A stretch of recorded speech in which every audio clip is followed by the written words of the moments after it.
And on the 8th day, God looked down on his planned paradise and said, I need a caretaker. So God made a farmer. Howdy folks, Darren back with you at Cross Timbers Farm. Welcome to 8th Day Chronicles. Coming to you today out here in the hay field with some questions. Beautiful day today. We've been having rain pretty regularly, the evening showers and thunderstorms. I was hoping to cut this hay field next week. Our main hay field is not growing like the test plot did, second cut.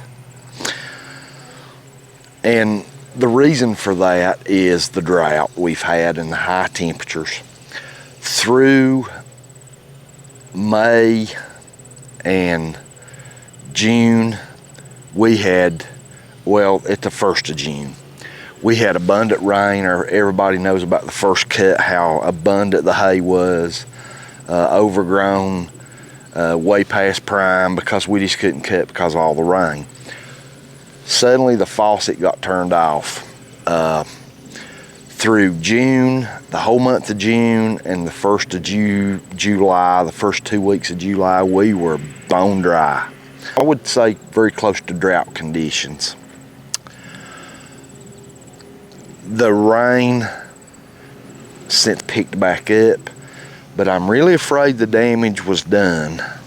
I've got some examples here, and I'm seeking advice. I know that our channel here at 8th Day Chronicles, we have the very best subscribers and regular viewers to our channel, I think, of any channel on YouTube. Man, we got some great people that follow our channel, and we are so appreciative of that. And not only just they're great people, but they're very knowledgeable in hay. And for that, I'm thankful, and I'm reaching out today for some advice. I'm not an expert on anything. I'm a journeyman. We're learning as I go a lot of times. Our experience in hay grows every year. We're improving our hay every year. And a lot of that's due to you guys, the great comments we get, the good advice. And today I'm searching for some more of that. I've done some research, a lot of reading the last couple of weeks on this subject, and I'm hoping for some sound advice. We went from, like I said, really wet to really dry. And we had no rain for from early June until early second week of July, bone dry. We had temperatures in the 90s every day, and a couple of days pushing 100. Very unusual for this area to be that hot. We grow cool season grasses. Orchard is our main grass, tall fescue and Timothy. We have some Kentucky bluegrass that was already here. It's mixed in, it's a mixed grass. You can see I've got a piece of Timothy here. It's not real leafy. It's very soft, very palatable, good hay. And I contribute the lack of leafiness on our Timothy to this hot, dry conditions. Okay, in my other hand here, I have a blade of orchard grass, and I want you to see this. To you out there experienced in quality hay, can you see the tips of that orchard grass? Very, very good looking grass till you get up near the tip. It's turning brown. And if you get out and look around in the field and push around some of these bunch grasses or orchard grass, a whole lot of it looks like this. And it's not growing that much. Since that dry weather from our first cut till now, the growth in our main hay field has been very, very slow. A little bit of regrowth, but not near like our test plot. The hay back here it reached a pretty good thickness, and then it just kind of went I don't want to say dormant like it would in the winter, but pretty close to that because of the lack of rain and the hot temperatures. It just quit growing. It just held status quo and quit growing and started looking like this.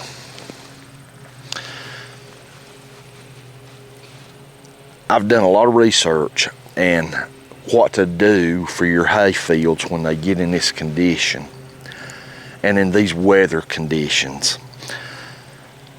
A lot of things I read and have studied says cut that grass. Once you start getting some more rain, and we have, the last week and a half to 2 weeks, we've been getting rain, good rain. And the forecast for the next 2 weeks still says good rain. Every day, pretty good chances. Some of the things I read says cut this grass. Cutting this grass will stimulate it to come out of this semi-dormant stage and start growing. It'll stimulate those rhizomes and those root bases and the root beds. It will give it stimulation to take back off growing now that we have rain again. Some people says no, just leave it. Don't cut it because you're taking a chance of damaging that hay where it's trying to recover from a semi-drought. What's your advice? Drop some comments. Post in the comments below and let me know what you would do if your hay field was in this situation. Do I cut now? Go ahead and cut this? Or do I wait and let it try to start taking off on its own again? Will this stimulate it if I come along and cut this and get rid of this part, go ahead and bale it? The number of bales we would get off this would be very low. Cutting it now, the point would not be yield, and it never is here, but it'd be quality, but it would be high quality hay, but there just would not be much of it. But that would not be the point of cutting it. The point would be to stimulate that grass. Coming through and cutting it would stimulate, from what my studies have shown, those rhizomes and the root base and the sod it would signal to them that I need to regrow, and would start regrowth better than what it started back now since this high temperatures and lack of rain. And I know we've got some really experienced hay farmers that follow us, and like I said earlier, without you actually being here to see it, it's going to be hard to say. But based on what you see, would you cut now for that regrowth to start? Because if we look at the calendar in our growing season here in the mountains, we need to cut probably within the next week or two to be able to get a third cutting come the end of September, 1st of October for our third cutting off this field. Should we cut or should we leave it? Also, we have lowered the cut of our drum mower. When we cut our test plot, we had 6 spacers under each of those drums, cut very high. But the cut quality, once we went that high, based on how thick that hay was, and you got to understand, first cutting hay, the upness of it where it's attached to stems keeps most of that hay pulled up. Second growth, it comes up so far without those stems and lays over, and you have layers of it. And we're proud of how good our hay fields is getting compared to what they were because of that thickness of that leafy matter down lower. When the skid plates come through, they were cutting real well for the first 3/4 of that bunch grass, and it was pushing some of that grass and then pushing the back side of some of that grass down and not cutting it as cleanly. So we've dropped our cut height down to 2 spacers for a trial. We'll keep adjusting with these cut heights to see what is best for our farm. Cutting at a little lower cut height, I think, is going to be necessary because how thick our fields have gotten. For second and third cutting, it cut real good on the first cut because that hay was still very tall and out. when those skid plates come through with that higher cut height, it was cutting the hay real cleanly, and it was pushing some of that hay that had just gotten cut. And this is all in fast time while that mower's moving. Some of that cut hay was falling down and getting ready to get kicked through the drum mower. If you're familiar with the drum mower, you know how they work. And it was pushing down that last fourth of the bunch grass on the far side going that way. That grass was pushing it down. It's already kind of low where it's laying out in leaves and vegetable matter. Not cutting quite as cleanly as it had prior. So we've lowered our cut height based on this situation with our drought conditions. It's going to cut a little lower if we leave it in that setting at 2 spacers instead of 6 we had under it. Should we cut this or not? I'm in a little bit of a dilemma on whether to or not. I'm leaning toward yes, we need to cut this to stimulate this growth. It's amazing that our reclaim field, and I don't know if you can see it way back there, and I don't know how well the camera will show that up. Let me try zooming in just a little bit. Can you see how much greener that is? The regrowth back there has been phenomenal. The only difference between here and there, that was cut later than this one. It should be in worse shape than this one, but it's not. I think even though it got dry, cutting that stimulated that, and it's been fertilized too, it stimulated that to grow better than this has. Out of all the thoughts I've had on why this is happening, the only real difference I can come up with is that this reclaimed field was cut later than this one during this heat, and it stimulated that grass to grow better than this one has. The test plot's the same way.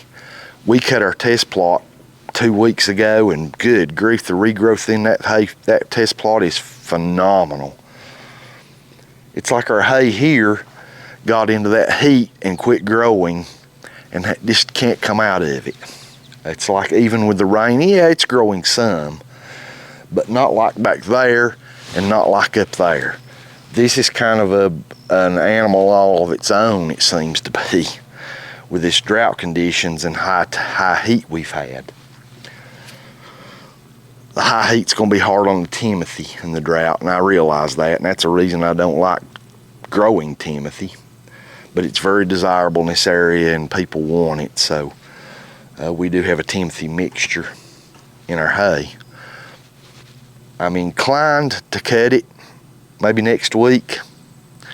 I'm going to have to watch the weather for rainfall, but I'm inclined to cut this regardless of what we get off of it. Yield wise, that's not the point.